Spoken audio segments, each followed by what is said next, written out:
Hello, hello. It's Lucinda Curran here from Eco Health Solutions, and I'm going to do a Throwback Thursday today. So the topic for today's Throwback Thursday is something that I encountered when I first started working in this field, and something that still goes on today and always makes me go, what's going on? So this is an interesting one, and it kind of ties in with something I spoke about the other day in terms of reducing your toxic load overall. So something when I first started, something I was seeing was a lot of people being really freaked out about the smart meters and what the smart meters were doing to health and how they were being affected by them. And absolutely this has happened for lots of people, and often in many cases what I see is the smart meter was the straw that broke the camel's back.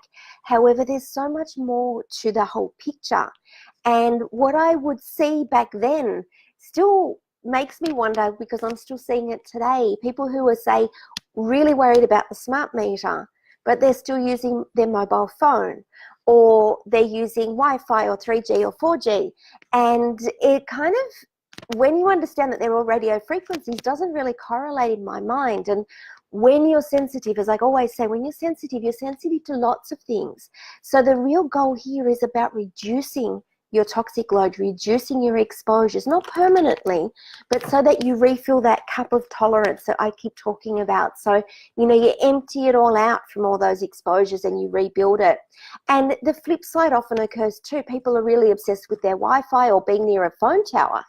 Well, actually, it's probably more being near a phone tower, but what they've got is their Wi-Fi going. They've got their whole home stereo system that's all wirelessly working. They're using their mobile phones the whole time. They sit on their tablets and laptops all evening, streaming movies or whatever with the things on their laps. And those can create really massive exposure levels. And on that same topic, things like a cordless phone emits as much as a phone tower would, but it's right in your room, it's right in your house, and often on the bedside table.